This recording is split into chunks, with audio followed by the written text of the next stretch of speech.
परेश महेश बिलेश भूषण भो सांब सदा शिव शंभो शंकर शरणं मे तव चरण युगम् उमया दिव्य सुमंगल विग्रह या लिंगित वामांग विभो सांब सदा शिव शंभो शंकर शरणं मे तव चरण युगम्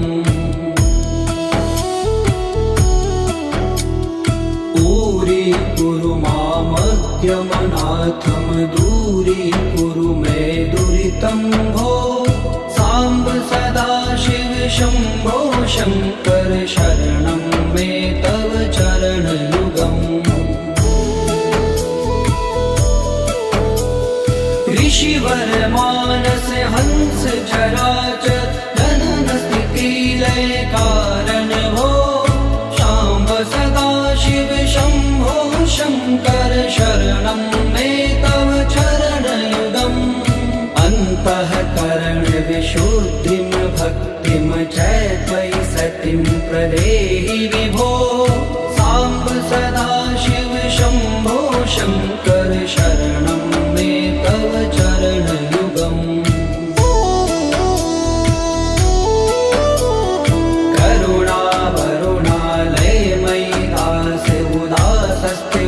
चितो नहि भो सांब सदा शिव शंभो शंकर शरणं मे तव चरण युगम् जय कैलास निवास प्रमाथ गणाधीश भूसुरार्चित भो सांब सदा शिव शंभो शंकर शरणं मे तव चरण युगम्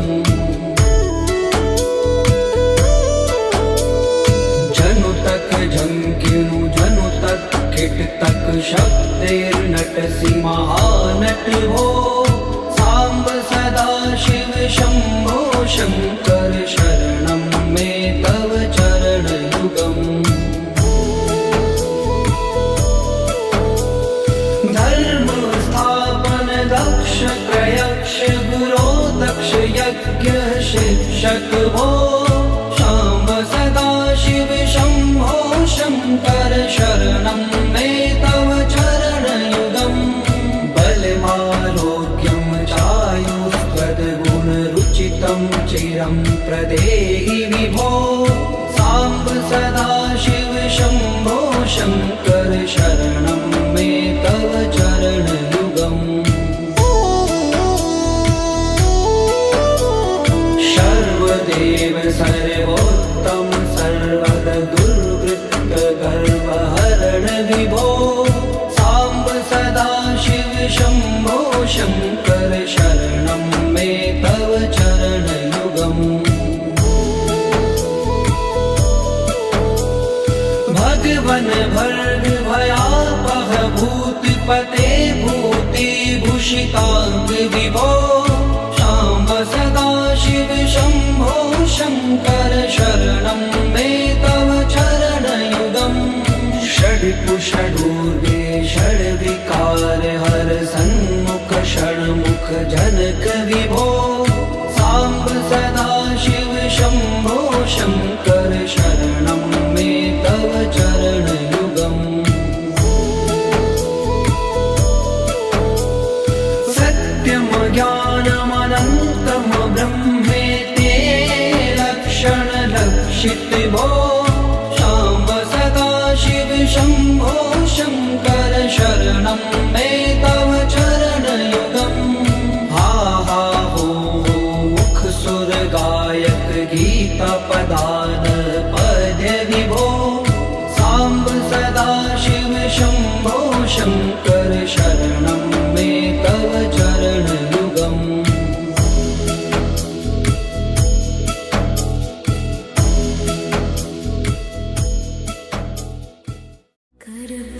कर्पूरगौरं करुणावतारं संसारसारं भुजगेन्द्रहारं सदा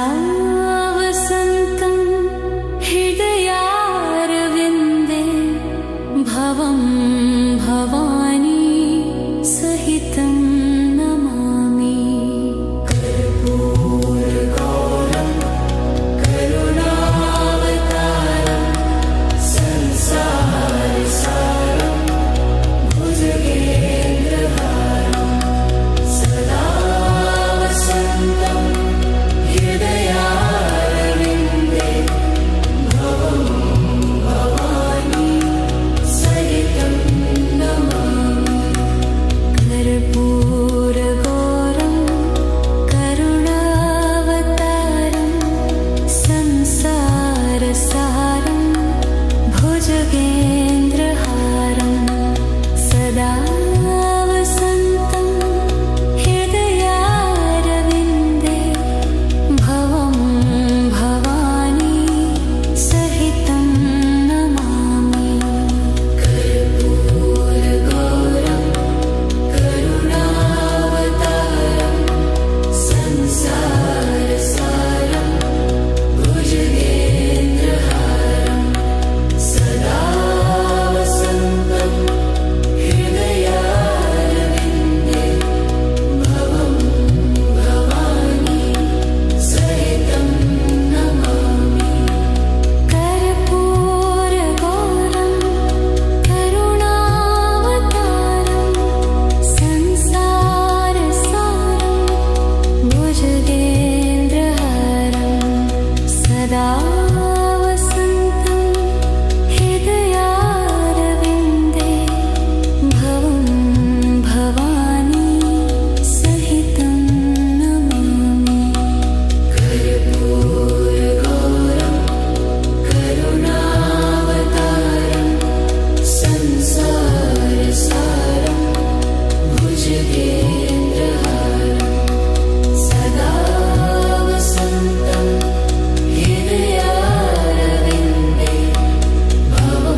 एकं ब्रह्मवेदस्वरूपम् निजं निर्गुणं निर्विकल्पं निरीहम्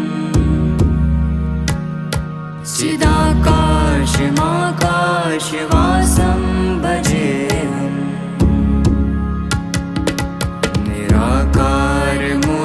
निराकारमुदरमूलं तुरीयम्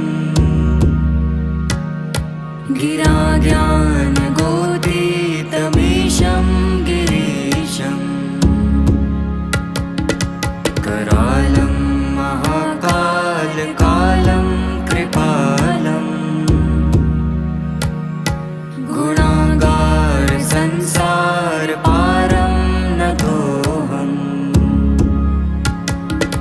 तुषाराद्रिसङ्काशगौरं गभीरम्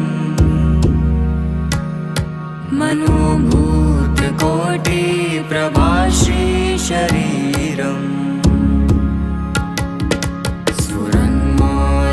स्फुरन्मौलिकल्लोलिनी चारुगर्गा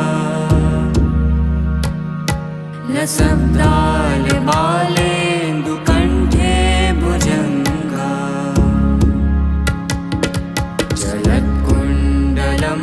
जलत्कुण्डलम्बुसुनेत्रं विशालम्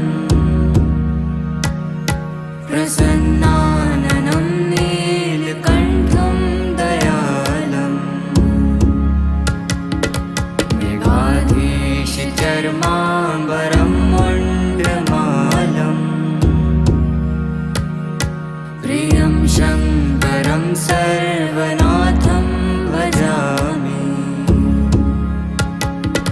प्रचण्डं प्रकष्टं प्रगल्भं परेशम् अखण्डं अजं भानुकोटिप्रकाशम् त्रयशूलनिर्मूलनं शूलपाणिम् भजेऽहं भवानीपते भावगम्यम्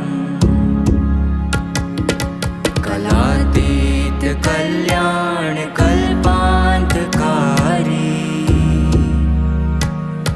सदा सज्जनानन्ददाता पुरारी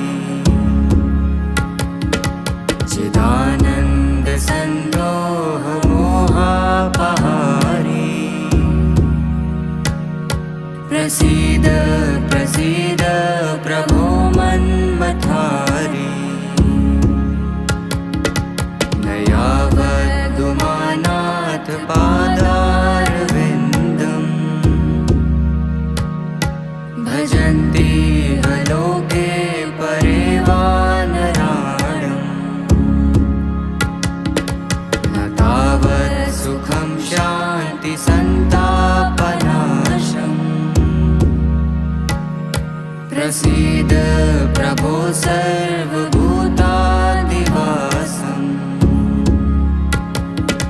न जानामि योगं जपं नैव पूजा न तोऽहं सदा सर्वदा शम्भुतुभ्यम् जराजन्